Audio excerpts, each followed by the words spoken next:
ശ്രീനാരായണ പരമഗുരവേ നമഃ.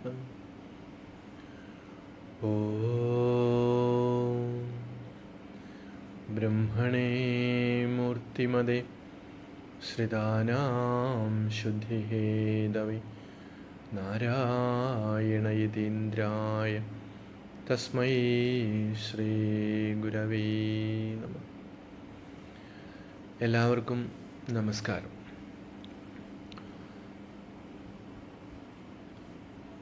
നമ്മൾ കഴിഞ്ഞ ദിവസം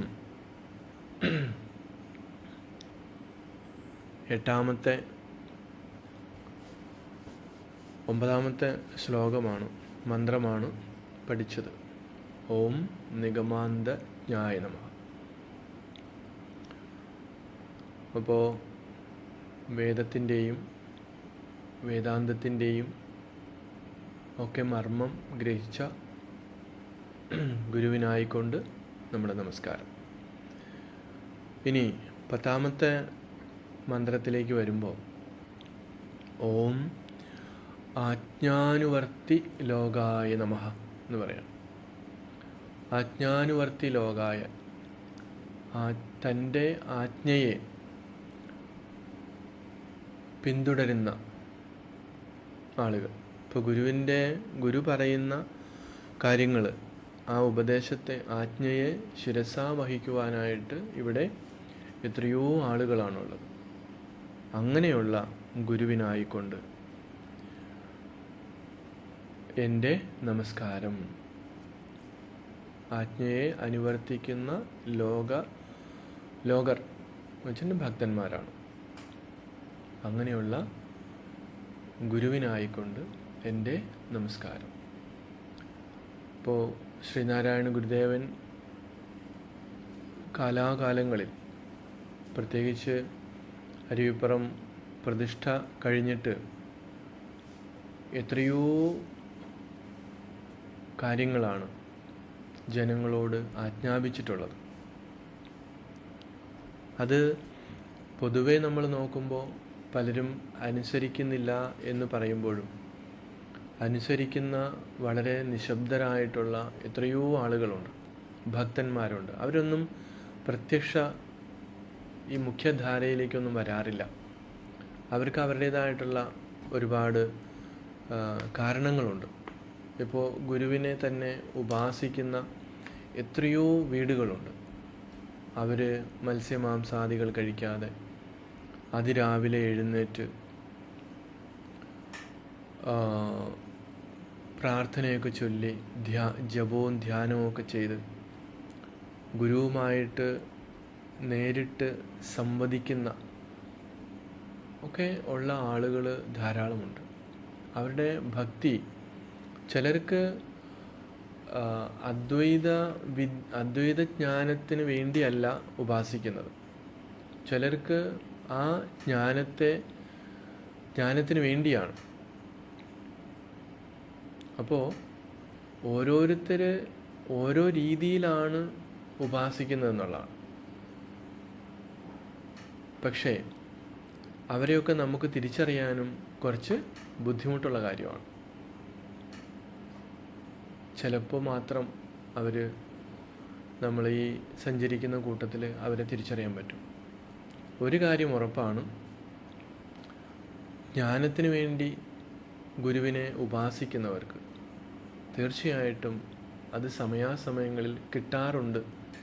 ഗുരു അതിനുള്ള വേദി ഒരുക്കാറുണ്ട് എന്നുള്ളത് 100% സത്യമായിട്ടുള്ള കാര്യമാണ്. അപ്പം ഇവിടെ പൊതുവായിട്ടുള്ള ആജ്ഞകൾ, ഒരുപാട് കാര്യങ്ങൾ, പ്രത്യേകിച്ച് സാമൂഹിക വ്യവസ്ഥയിൽ ഒക്കെ വരുത്തേണ്ട മാറ്റങ്ങൾ ഉൾപ്പെടെ ഗുരുദേവനിങ്ങനെ സമയാസമയങ്ങളിൽ ലോകത്തോട് പറയാറുണ്ടായിരുന്നു. അതിലാദ്യത്തെ പ്രധാനപ്പെട്ട മഹത്തായ സന്ദേശമായിരുന്നു ജാതി ഭേദം മതദ്വേഷം ഏതുമില്ലാതെ സർവരും സോദരത്വേന വാഴുന്ന മാതൃകാസ്ഥാനമാണിത്. അവിടെ നിന്ന് തുടങ്ങി പിന്നെ അങ്ങനെ പോവുകയാണ് അല്ലേ. ജാതി ചോദിക്കരുത്, അതുപോലെ മദ്യം വിഷമാണ്, എത്രയോ നൂറുകണക്കിന് ഉപദേശങ്ങളാണ്. അപ്പം ഈ ഉപദേശങ്ങളെല്ലാം ശിരസാ വഹിച്ചുകൊണ്ട് അതിനെ പിന്തുടർന്നുകൊണ്ട് പോകുന്ന ജനതതി, അങ്ങനെ ഉള്ള ആ മഹാത്മാവിനായിക്കൊണ്ട് എൻ്റെ നമസ്കാരം എന്നാണ് പറയുന്നത്. ഓം ആജ്ഞാനുവർത്തി ലോകായ നമഃ. ഇനി ഓം സച്ചിദാനന്ദ സ്വരൂപായ നമഃ. സത്ത്, ചിത്ത്, ആനന്ദം, അതാണ് സച്ചിദാനന്ദം. പരബ്രഹ്മത്തിൻ്റെ പര്യായമാണ്.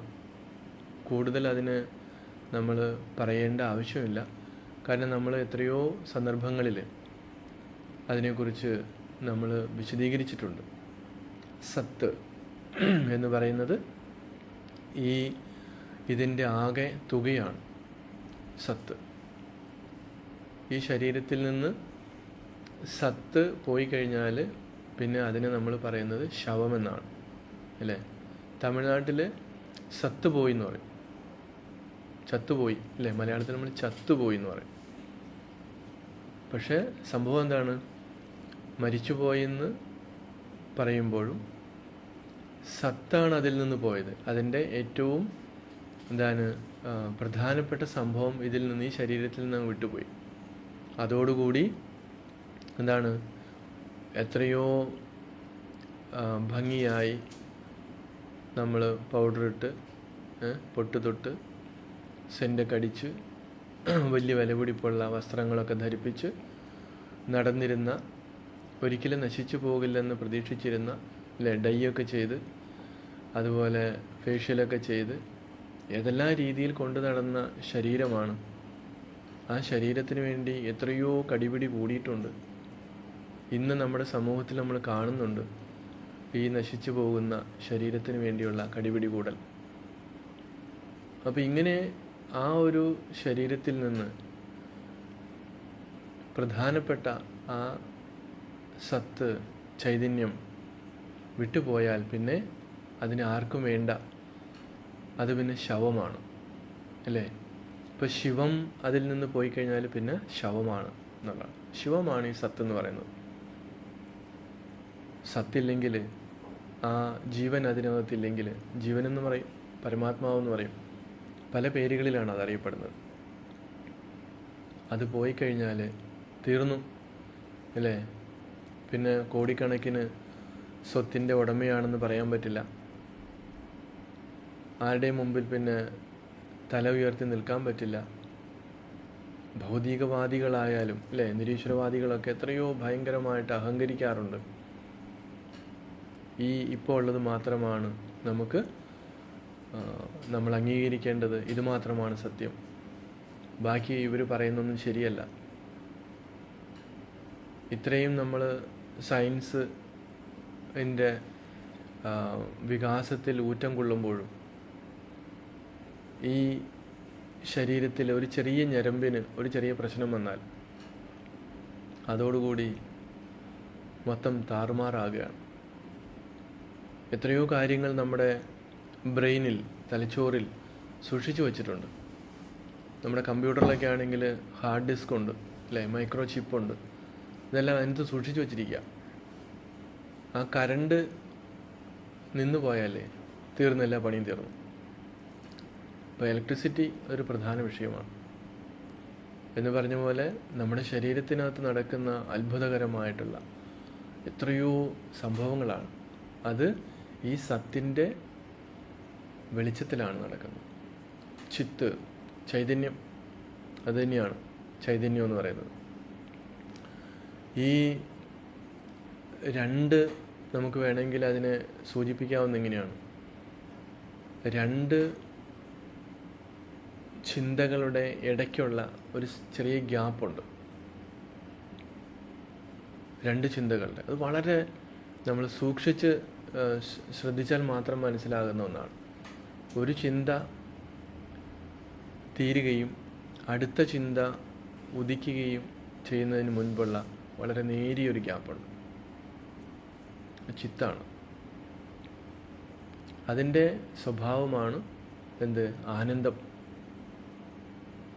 ഈ ആനന്ദം നമുക്ക് ലഭിക്കുന്നത് ഈ രണ്ട് ചിന്തകളുടെ ഇടയ്ക്കുള്ള ആ ഗ്യാപ്പ് നമ്മൾ വർദ്ധിപ്പിക്കുന്നതനുസരിച്ചിട്ടാണ്. എവിടെയാണോ ചിന്തകളുള്ളത് അവിടെ നമുക്ക് സുഖമില്ല. എവിടെയാണോ ചിന്തകളില്ലാത്തത് അവിടെയാണ് നമുക്ക് സുഖം. അതുകൊണ്ട് മഹർഷിമാരിത് എത്രയോ വർഷങ്ങൾക്ക് മുമ്പ്, ആയിരക്കണക്കിന് വർഷങ്ങൾക്ക് മുൻപ് കണ്ടെത്തിയ ഒന്നാണ്. അവിടെ യാതൊരുവിധ നാമരൂപങ്ങളില്ല, സോ കോൾഡ് എൻറ്റിറ്റി ഇല്ല, ഒന്നുമില്ല.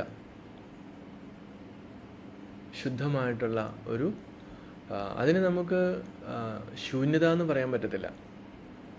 ബുദ്ധനോട് ചോദിച്ചപ്പോൾ ബുദ്ധൻ മിണ്ടാതിരുന്നത് കൊണ്ട് ശൂന്യമാണെന്ന് പറഞ്ഞത് ശൂന്യതയല്ല. വാക്കുകൾ അവിടെ ഇല്ല, വാക്കുകൾക്ക് പ്രവർത്തിക്കാൻ പറ്റില്ല. അതായത് നമ്മളീ പറയുന്ന കാലദേശങ്ങൾ ഇല്ലാത്ത ഒന്നാണ്. പക്ഷെ നമുക്കത് മനസ്സിലാക്കാൻ പറ്റുന്നത് നമ്മുടെ ഈ ചിന്തകളുടെ ആ ഒരു ഗ്യാപ്പാണ്. നമ്മുടെ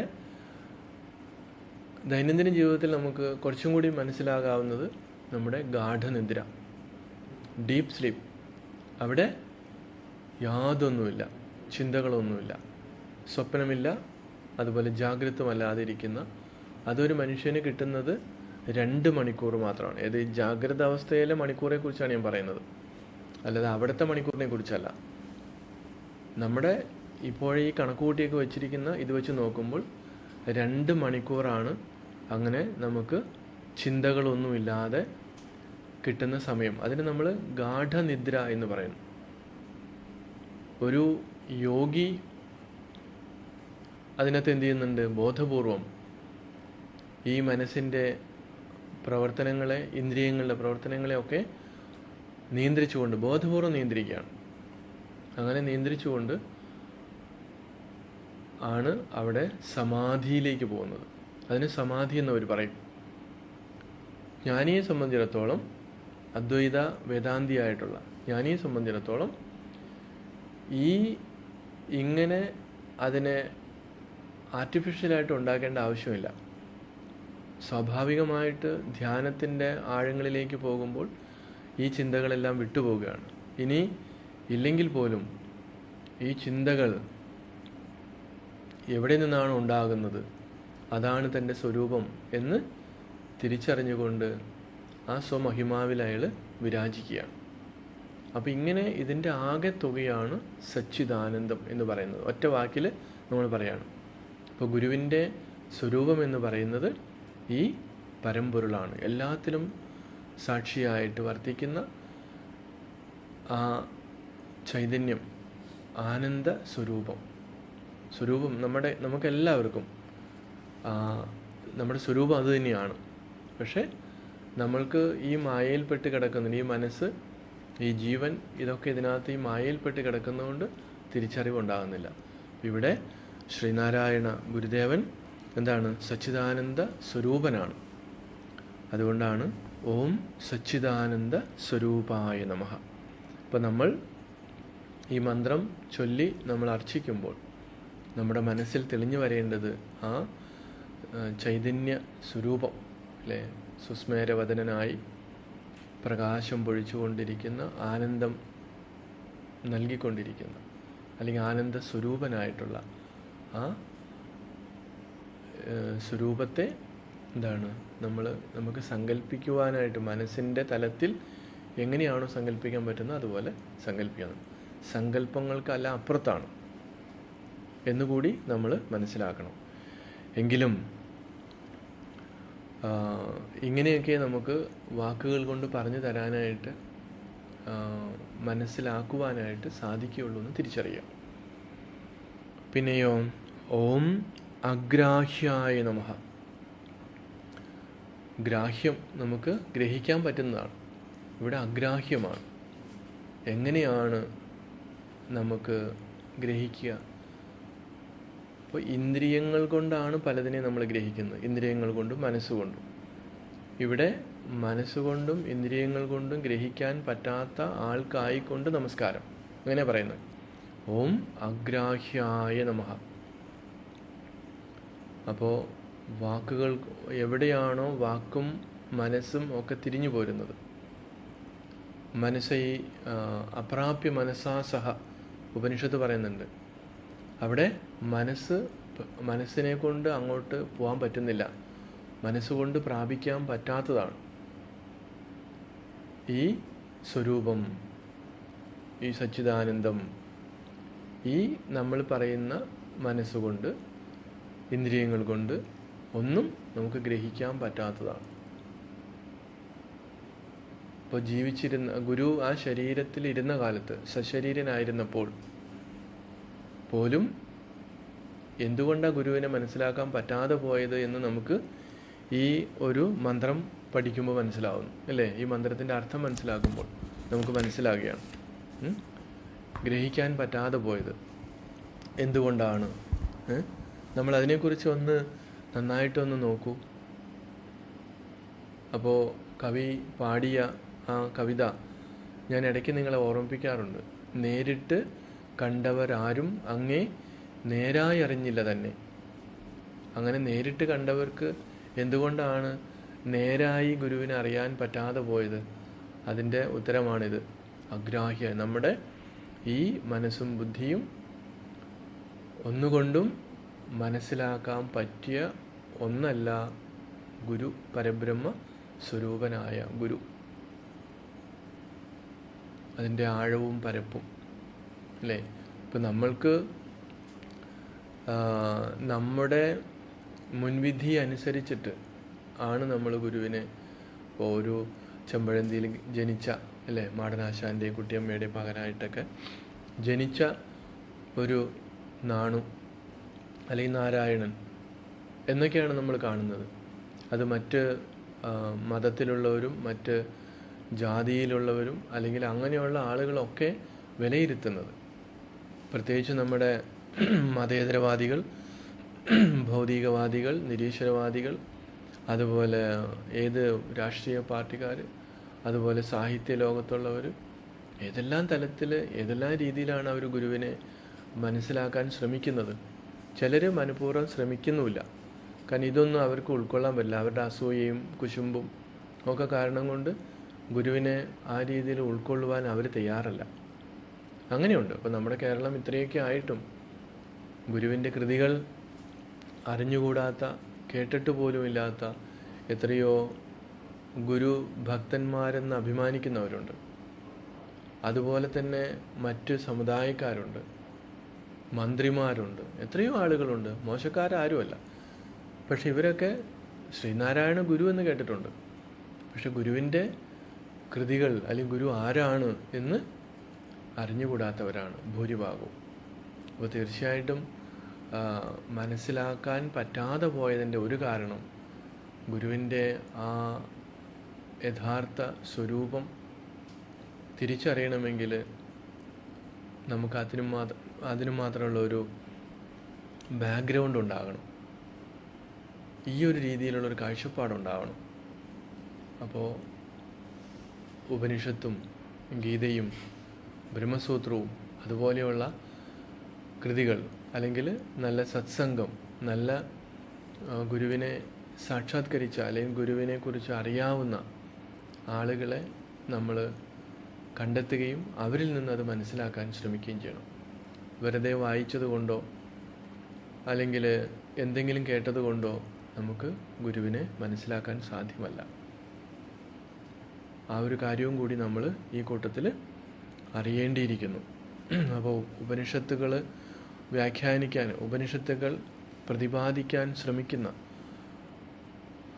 ഏതൊരു സദ്വസ്തുവാണോ ഉള്ളത്, ഏതൊരു പരമ്പൊരുളാണോ ഉള്ളത്, ആ പരമ്പൊരുളാണ് ഇവിടെ ഒരു മനുഷ്യൻ്റെ രൂപം കൊണ്ട് ഇവിടെ അവതരിച്ചിരിക്കുന്നത്.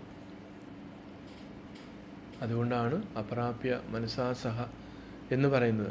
അതുകൊണ്ട് തന്നെ മനസ്സൈവേദമാപ്തവ്യം. ഈ കാര്യം നമുക്ക് തിരിച്ചറിയണമെങ്കിൽ മനസ്സ് വേണം, ഇന്ദ്രിയങ്ങൾ വേണം. അപരിമിതമായിട്ടുള്ളതിനെ തിരിച്ചറിയാൻ പറ്റില്ല എന്നുള്ളത് പരിമിതമായിട്ടുള്ള മനസ്സുകൊണ്ട് മാത്രമേ പറ്റുള്ളൂ. കാരണം മനസ്സ് എവിടെയാണോ ആബ്സെൻ്റ് ആവുന്നത് അവിടെ പിന്നെ ബുദ്ധി വർക്ക് ചെയ്യുന്നില്ല, അവിടെ പിന്നെ ഇന്ദ്രിയങ്ങൾ വർക്ക് ചെയ്യുന്നില്ല, ഒന്നും വർക്ക് ചെയ്യുന്നില്ല. അപ്പോൾ മനസ്സിന് വലിയൊരു സ്ഥാനമാണുള്ളത്. മനയേവ മനുഷ്യാണം കാരണം ബന്ധമോക്ഷയോഹോ എന്നൊക്കെ പറയും. മനസ്സ് തന്നെയാണ് ബന്ധനത്തിനും മോക്ഷത്തിനും കാരണമായിരിക്കുന്നത്. അപ്പോൾ ഈ തിരിച്ചറിവിന് മനസ്സ് ആവശ്യമാണ്. അപ്പോൾ ഈ എവിടെയാണോ ഇതിനെ തിരിച്ചറിയാൻ പറ്റാതെ മനസ്സ് മടങ്ങുന്നത് അത് മൗന ഘന അമൃതാബ്ദിയാണ്. ബുദ്ധൻ അവിടെ മൗനത്തിലാണ്ടു. അതുപോലെ മഹർഷിമാരെല്ലാവരും അവിടെ നിശ്ചലമാകുകയാണ്. മനസ്സ് അവിടെ പ്രവർത്തിക്കാതിരിക്കുകയാണ്. പിന്നെയോ ഓം ദേഹാത്മബുദ്ധി നിഹന്ത്രേ നമഃ. ദേഹം അല്ലേ, ദേഹം ആത്മാവാണ്. ആത്മാവെന്ന് വെച്ചിട്ടുണ്ടെങ്കിൽ ആ ശരീരബോധം, ദേഹമാണ് എല്ലാം എന്ന് വിചാരിച്ചുകൊണ്ടുള്ള ആ ഒരു ബുദ്ധിയുണ്ട്. ആ ബുദ്ധിയെ നശിപ്പിക്കുന്നവൻ, അവനായിക്കൊണ്ട് നമസ്കാരം. അപ്പോൾ നമ്മൾക്കെല്ലാം പറ്റുന്ന ഒരു പറ്റതാണ് അതെ, ഞാൻ ശരീരമാണ് എന്നുള്ള ബോധം. അങ്ങനെയുള്ളൊരു ബുദ്ധി, ശരീരബുദ്ധി കൂടുതലാണ്. ഇവിടെ അങ്ങനെയില്ല. ഗുരു പറയുന്നത് ദേഹാത്മബുദ്ധി നിഹന്ത്രേ നമഃ. ഈ ദേഹം ആത്മാവാണെന്നുള്ള ബുദ്ധിയെ കൊന്നുകളഞ്ഞത്, നിഹന്ത്രി എന്ന് പറയുന്നത്, നിഹന്ത്രേ എന്ന് പറയുന്നത് അതിനെ എന്നേക്കുമായിട്ട് ഇല്ലാതാക്കി കളഞ്ഞതെന്നുള്ള അർത്ഥത്തിലാണ്. ദേഹബോധം ഇല്ല. എന്തുകൊണ്ടാണ്? നാം ശരീരമല്ല അറിവാകുന്നു എന്ന് ഗുരു സംശയത്തിന് അതീതമായ രീതിയിൽ പറഞ്ഞിട്ടുണ്ട്. അപ്പോൾ ശരീരം ആണെന്നുള്ള ബോധത്തോടു കൂടിയല്ല നമ്മൾ പൂജിക്കേണ്ടത്. ശരീരമല്ല പരമ്പൊരുളാണ് എന്നുള്ള ബോധത്തോടു കൂടി ആയിരിക്കണം നമ്മൾ പൂജിക്കേണ്ടത്. അപ്പോൾ ഈ ദേഹാത്മബുദ്ധിയെ ഇല്ലായ്മ ചെയ്ത ആൾ സ്വയം ഇല്ലായ്മ ചെയ്യുകയും മറ്റുള്ളവർക്ക് അത് ഉപദേശിക്കുകയും ചെയ്തതാണ്. അതുകൊണ്ടാണ് ഒരിക്കൽ ഗുരു പറഞ്ഞു, എന്താണ്, മരിച്ചു പോയി കഴിഞ്ഞാൽ അതിനെ ചക്കിലിട്ട് ആട്ടി വളം വെക്കണമെന്ന് പറഞ്ഞു. അപ്പോൾ കേട്ടു നിന്ന ആൾക്ക് അത് അയ്യോ എന്ന് പറഞ്ഞു. എന്തുകൊണ്ടാണ്? എന്താ നോവുമോ എന്ന് ചോദിച്ചു. അപ്പോൾ ശരീരം എന്ന് പറയുന്നത് ഇതിൽ നിന്ന്, ഈ സത്ത് ഇതിൽ നിന്ന് വെളിയിൽ പോയി കഴിഞ്ഞാൽ പിന്നെ അതിന് പ്രത്യേകിച്ച് യാതൊരു റോളും ഇല്ല. അത് ജഡമാണ്. അതിന് വളം ആയിട്ട് ഉപയോഗിക്കാം. അപ്പോൾ ശരീരബുദ്ധിയല്ല നമുക്ക് വേണ്ടത്. അത് പല പക്ഷേ ശരീരം ആദ്യം ഖലു ധർമ്മസാധനം എന്ന് വേറെ സ്ഥലത്ത് പറയുന്നുണ്ട്. ഈ ഉറപ്പ് ഉണ്ടാകാനായിട്ട്, നാം ശരീരമല്ല അറിവാകുന്നു എന്നുള്ള ഉറപ്പ് ഉണ്ടാകാനായിട്ട് നമുക്ക് തപസ് ചെയ്യണം, സാധന ചെയ്യണം, നല്ലൊരു ഗുരുവിനെ കണ്ടെത്തി നമ്മൾ കാര്യങ്ങൾ ചോദിച്ച് പഠിക്കണം. ഇതിനൊക്കെ ശരീരം ആവശ്യമാണ്. ശരീരം ഇല്ലെങ്കിൽ പറ്റത്തില്ല. ഇപ്പോൾ സൂക്ഷ്മലോകജീവികളുണ്ട് അല്ലേ, ദേവന്മാർ അല്ലെങ്കിൽ ഗന്ധർവന്മാർ, അതുപോലെയുള്ള കൊച്ചു കൊച്ചു ദേവതകൾ, പിതൃക്കൾ, ഇതൊക്കെ ഉണ്ട്. ഇതൊക്കെ സൂക്ഷ്മലോകജീവികളാണ്. അവർക്ക് ശരീരമില്ല, നമ്മളെപ്പോലെ ശരീരമില്ല. അതുകൊണ്ട് എന്ത് സംഭവിക്കുന്നു? അവർക്ക് ഇവിടെ വന്ന് വേറെ ഒന്നും ചെയ്യാൻ പറ്റില്ല, പഠിക്കാനോ ഒന്നും പറ്റത്തില്ല. നമുക്ക് അവരെ കാണാൻ പറ്റില്ല, അവർക്ക് നമ്മളെ കാണാം. അങ്ങനെയുള്ള ചില കുഴപ്പങ്ങളൊക്കെ ഉണ്ട്. അതുകൊണ്ടാണ് പല ദേവതകളൊക്കെ പലരുടെയും ശരീരത്തിൽ നിന്നുകൊണ്ട് ഓരോ കാര്യങ്ങൾ ചെയ്യിപ്പിക്കും, അവരെ കൊണ്ട് ചെയ്യിപ്പിക്കും. അപ്പോൾ അങ്ങനെ ചെയ്യിപ്പിച്ചാലും അവർക്ക് ആത്മജ്ഞാനം ഉണ്ടാകണമെങ്കിൽ എന്തു ചെയ്യണം? ഇവിടെ ഒരു ഇതുപോലെയുള്ള ഗുരുവിനെ കണ്ടെത്തി സേവ ചെയ്ത് വേണം മോക്ഷം പ്രാപിക്കാനായിട്ട്, ഈ ആത്മജ്ഞാനം ലഭിക്കുവാനായിട്ട്. ഇപ്പോൾ നമ്മളുടെ ഗർഭാവസ്ഥയിൽ വളരുന്ന കുഞ്ഞിന് ഈ അദ്വൈത ബോധമുണ്ട് എന്നാണ് മഹർഷിമാർ പറയുന്നത്. ഗുരുവിൻ്റെ പിണ്ടനന്ദി എന്നുള്ള കൃതിയിലൊക്കെ സൂചിപ്പിക്കുന്നുണ്ട്. ഇനി ഇതുപോലെ ഈ മായയിൽ പെട്ടു പോകരുതെന്ന് അതിന് ഓർമ്മയുണ്ട്. പക്ഷെ എന്ത് സംഭവിക്കുന്നു? പുറത്തേക്ക് വന്നു കഴിയുമ്പോൾ മായ കയറി പിടിക്കുകയാണ്. കാരണം കർമ്മ നിയമങ്ങൾ, കർമ്മബന്ധങ്ങൾ അത്ര ശക്തമാണ്. ഞാൻ ശരീരമാണെന്നുള്ള ബോധം, അതിനുവേണ്ടിയാണല്ലോ ബാക്കിയെല്ലാം നമ്മൾ അനുഭവിക്കുവാനും മറ്റുള്ളതിനൊക്കെ വേണ്ടി വെമ്പൽ കൊള്ളുന്നത്. എത്ര കിട്ടിയാലും മതിയാവത്തില്ല. ഭൗതികമായിട്ടുള്ള ശാപ്പാടായാലും ശരി, മറ്റ് സുഖസൗകര്യങ്ങളായാലും ശരി, എന്തായാലും അത് ഞാൻ ശരീരമാണെന്നുള്ള ബോധമുള്ളത് കൊണ്ടാണ്. ആ ശരീരബോധം ഇല്ലാതാകണമെങ്കിൽ അങ്ങനെയുള്ളൊരു ഗുരുവിൻ്റെ അടുത്ത് വന്ന് നമ്മൾ സേവ ചെയ്ത് പഠിക്കണം. അതില്ലാതെ സൂക്ഷ്മമായ ലോകത്ത് നമുക്ക് എത്ര നല്ല ഉപദേശങ്ങൾ അവർ പറഞ്ഞു തന്നാലും, അതുപോലെ ഗന്ധർവ ലോകത്തുള്ളവരും മറ്റ് കുഞ്ഞു കുഞ്ഞു ദേവതാ ലോകത്തുള്ളവരൊക്കെ ഒരുപക്ഷെ അവർക്ക് ഇപ്പോൾ അതിനെക്കുറിച്ചൊരു ബോധമുണ്ടെങ്കിലും അവരുടെ ആ ലോകത്തുള്ള കർമ്മം തീർന്നു കഴിയുമ്പോൾ അവർക്ക് വീണ്ടും മനുഷ്യനായിട്ട് ജനിക്കേണ്ടി വരും. ഈ മനുഷ്യനായിട്ട് ജനിക്കുമ്പോഴോ അന്നേരം ഉണ്ടായ ക്ലാരിറ്റി ഉണ്ടാകത്തില്ല. എന്നാൽ ആ ദേവതാ ലോകത്ത് നിന്ന് മുക്തിയിലേക്ക് പോകാൻ പറ്റുമോ? അത് പറ്റത്തുമില്ല. കാരണം അവിടെ ബ്രഹ്മവിദ്യ ഉപദേശിക്കുന്ന ഒരു പരിപാടിയില്ല. ഇതുവരെയും നമ്മുടെ ഗുരുദേവൻ ഉൾപ്പെടെയുള്ള മഹർഷിമാർ അങ്ങനെ നമുക്കൊരു അറിവ് പകർന്നു തന്നിട്ടുമില്ല. ഇന്ന് വരെ ഉണ്ടായിട്ടുള്ള സിദ്ധപുരുഷന്മാർ അവരെല്ലാവരും ഒരേ ശബ്ദത്തിൽ പറയുന്നത്, ഏതെല്ലാം ലോകത്ത് പോയാലും ആ ലോകത്ത് നിന്ന് അവരുടെ കർമ്മം അനുഭവിച്ചു കഴിയുമ്പോൾ പുണ്യമായാലും ശരി അല്ലാതെ പാപമായാലും ശരി, അത് തീർന്നു കഴിയുമ്പോൾ വീണ്ടും മർത്യലോകത്തിലേക്കാണ് വരേണ്ടത്. ഇപ്പോൾ തീരെ കൊടും പാപികളൊക്കെ ആണെങ്കിൽ മറ്റ് ഇതിലേക്കൊക്കെ പോവും. മറ്റ് പട്ടിയായിട്ടും പശുവായിട്ടും അല്ലെങ്കിൽ മരങ്ങളായിട്ടും പല രീതിയിലും ഒരുപാട് ദുരിതങ്ങൾ അനുഭവിക്കുന്ന ഇതൊക്കെ ആയിട്ടൊക്കെ മാറും. അപ്പോൾ എന്തായാലും അവിടെ നിന്ന് ഇങ്ങോട്ട് ജനിക്കണം. പുണ്യം സമ്പാദിച്ചവനായാലും ശരി, അവൻ ഇവിടെ ഇങ്ങോട്ട് മനുഷ്യനായിട്ട് ജനിക്കണം. മനുഷ്യനായിട്ട് ജനിച്ച് നല്ല ഗുരു എന്ന് പറയുമ്പോൾ ജ്ഞാനിയായിട്ടുള്ള, അല്ലേ, സ്വാർത്ഥതയില്ലാത്ത ഒരുപാട് ഗുരുക്കന്മാരെ നമ്മൾ കാണുന്നുണ്ട്. സ്വാർത്ഥന്മാരല്ല, നിസ്വാർത്ഥരായിട്ടുള്ള ശ്രീനാരായണ ഗുരുദേവനെ പോലെയുള്ള അപൂർവങ്ങളിൽ അപൂർവമായിട്ടുള്ള ഒരു ഗുരുവിനെ കണ്ടെത്തി. ഇനി കണ്ടാലും തിരിച്ചറിയാൻ പറ്റിയില്ലെങ്കിലോ? ഗുരുദേവനെ എത്രയോ പേര് കണ്ടു. അവരാരെങ്കിലും ഗുരുവിനെ തിരിച്ചറിഞ്ഞൊരു ബ്രഹ്മവിദ്യ പഠിച്ചതായിട്ട് നമുക്ക് ആർക്കെങ്കിലും അറിയോ? നമുക്കാർക്കും അറിയില്ല. ഒരുപാട് ആൾക്കാർ ഗുരുവിനെ കണ്ടു. ഇപ്പോഴും ഗുരുവിനെ കണ്ടിട്ടുള്ള ചില ആളുകളൊക്കെ നമ്മൾ പറഞ്ഞു കേൾക്കുന്നുണ്ട്. പക്ഷെ അന്നൊരു അവ്യക്തമായിട്ടുള്ള അവരെ കണ്ടു, ഗുരുവിനെ കണ്ടു എന്നുള്ളതല്ലാതെ അതിനകത്ത് പ്രത്യേകിച്ച് അവർക്കൊന്നും നേടാൻ പറ്റിയിട്ടൊന്നുമില്ല. കണ്ടത് വലിയ ഭാഗ്യം. പക്ഷേ അന്ന് ബുദ്ധിയും ബോധവും ഒക്കെ ഉണ്ടായിരുന്ന ആളുകൾ പോലും ഗുരുവിൽ നിന്ന് സ്വീകരിക്കേണ്ടിയിരുന്നത് ബ്രഹ്മവിദ്യയാണ്, ആത്മവിദ്യയാണ് എന്നുള്ള ബോധത്തോടു കൂടി ഗുരുവിനെ ആരും സമീപിച്ചതായിട്ട് നമുക്കറിയില്ല. ചരിത്രത്തിൽ അങ്ങ് രേഖപ്പെടുത്തിയിട്ടില്ല. അതുകൊണ്ടായിരിക്കണം ഗുരുദേവൻ ഈ കൃതികളൊക്കെ ഇത്രയും ഭംഗിയായിട്ട്, ഇത്രയും കൂടുതൽ കൃതികളൊക്കെ എഴുതി തന്നത്. അതല്ലെങ്കിൽ ഒരു സംവാദമായിട്ടൊക്കെ ചിലപ്പോൾ തീർന്നു പോയേനെ. അപ്പോൾ അങ്ങനെ സൂക്ഷ്മമായിട്ടുള്ള തലത്തിൽ ഉള്ള ദേവതകൾ ഉൾപ്പെടെയുള്ളവർക്കും ഇവിടെ വന്നാൽ മാത്രമേ ഈ ജ്ഞാനം ഉണ്ടാകുകയുള്ളൂ. അതിനുവേണ്ടി നന്നായിട്ട് പരിശ്രമിച്ചേ പറ്റൂ. സൂത്രത്തിലൊന്നും കാര്യം നടക്കത്തില്ല. അപ്പോൾ ദേഹാത്മബുദ്ധി നിഹന്ത്രേ നമഃ. ഈ ദേഹം ഞാനാണെന്നുള്ള ബുദ്ധിയെ ഇല്ലായ്മ ചെയ്തവൻ, ഹനിച്ചവൻ, അങ്ങനെയുള്ള ആൾക്കായിക്കൊണ്ട് എൻ്റെ നമസ്കാരം എന്ന് പറയാം. അപ്പോൾ ഇത് വെറുതെ നമ്മളങ്ങ് ഗുരുവിൻ്റെ മന്ത്രം ആണെന്ന് പറഞ്ഞ് ചൊല്ലി തീർക്കുക അല്ല നമ്മൾ ചെയ്യുന്നത്.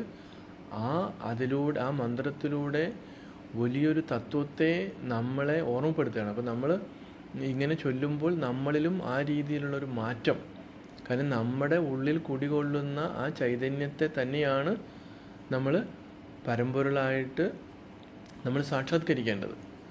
അങ്ങനെ ഗുരു ഇവിടെ പരമ്പൊരുളായിട്ട് വിരാജിക്കുകയാണ്. ആ തലത്തിലേക്ക് നമ്മളെയും കൈപിടിച്ച് ഉയർത്താൻ വേണ്ടിയാണ് ഗുരു ശ്രമിച്ചത്. അതുകൊണ്ട് ഈ ദേഹാത്മബുദ്ധി നിഹന്ത്രേ നമഃ, അത് ഗുരു താൻ ദേഹമല്ല പരമ്പൊരുളാണെന്നുള്ള അവബോധത്തോടു കൂടിയാണ് ജീവിച്ചത് എന്നറിയാം. പക്ഷേ നമ്മളും ആ രീതിയിലേക്ക് ആകണം. നാം ശരീരമല്ല അറിവാകുന്നു, ശരീരം ഉണ്ടാകുന്നതിന് മുൻപിലും അറിവായി നാം ഉണ്ടായിരുന്നു എന്നുള്ള ആ ഒരു അറിവിലേക്ക് നമുക്ക് ഉണരുവാൻ പറ്റണം. അങ്ങനെ വരുമ്പോൾ അതിനെ നിലനിർത്തുവാനും പറ്റണം. അപ്പോൾ സ്ഥിതപ്രജ്ഞനാകണം, ജീവൻ മുക്തനാകണം, അല്ലേ? അങ്ങനെയുള്ള ഒരു തലത്തിലേക്ക് ഈ മനസ്സിനെ പാകപ്പെടുത്തുക എന്നുള്ളത് കൂടി ഈ ഉപാസനയിൽ നമ്മുടെ ഈ മന്ത്രജപത്തിലൂടെ സംഭവിക്കേണ്ടതായിട്ടുമുണ്ട്. അങ്ങനെ വലിയൊരു ദൗത്യമാണ്, അല്ലെങ്കിൽ വലിയൊരു ഉപാസനയാണ് നമ്മൾ ഈ ഗുരുവിൻ്റെ പുഷ്പാഞ്ജലി മന്ത്രം ജപിക്കുന്നതിലൂടെ നമ്മൾ ചെയ്യുന്നത്. വലിയ സാധനയാണ്. ആ രീതിയിൽ ശ്രദ്ധയോടുകൂടി നമ്മൾ ചെയ്യുമ്പോൾ തീർച്ചയായിട്ടും നമ്മളിൽ ഉറങ്ങിക്കിടക്കുന്ന ആ ജിജ്ഞാസ അല്ലെങ്കിൽ മുമുക്ഷുത്വം ഉണർന്നു വരും. നമുക്ക് എത്രയും പെട്ടെന്ന് ഈ സംസാരത്തിൽ നിന്ന്, ഈ ദുഃഖമയമായിട്ടുള്ള ഈ ലോകത്ത് നിന്ന് നമുക്ക് സാക്ഷാത്കാരത്തിലേക്ക് പറന്നുയരാൻ പറ്റും. അങ്ങനെ നമുക്ക് ഓരോരുത്തർക്കും ആ സാക്ഷാത്കാരത്തിലേക്ക് എത്തുവാനായിട്ട് ഗുരുവിൻ്റെ അനുഗ്രഹം ഉണ്ടാകട്ടെ എന്നുള്ള പ്രാർത്ഥനയാണ് ഉള്ളത്. സംശയങ്ങൾ എന്താണ് ഉള്ളതെന്ന് വെച്ചിട്ടുണ്ടെങ്കിൽ ചോദിക്കുക. അപ്പോൾ ഗുരു എല്ലാ സംശയങ്ങൾക്കും വളരെ വ്യക്തമായിട്ടും സൂക്ഷ്മമായിട്ടും കൃത്യമായിട്ടൊക്കെ നമ്മളിലേക്ക് ആ അറിവ് പകർന്ന് തരും. സത്യസന്ധമായിട്ടുള്ള ചോദ്യങ്ങൾ, അല്ലേ, ഒക്കെ ആയിരിക്കണമെന്ന് മാത്രം. നമ്മൾ ഗുരുവിൽ ശ്രദ്ധയുള്ളവരായിട്ട് ഇരിക്കണം. എല്ലാവരും ശ്രദ്ധയുള്ളവരാണ്. നമുക്ക് നോക്കാം, നമുക്ക് പരിശ്രമിക്കാം.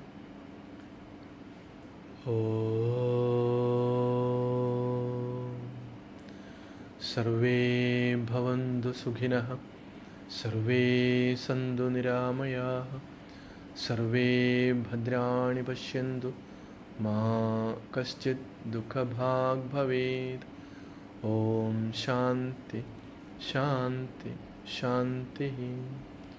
ഓം ശ്രീനാരായണ പരമഗുരവേ നമഃ.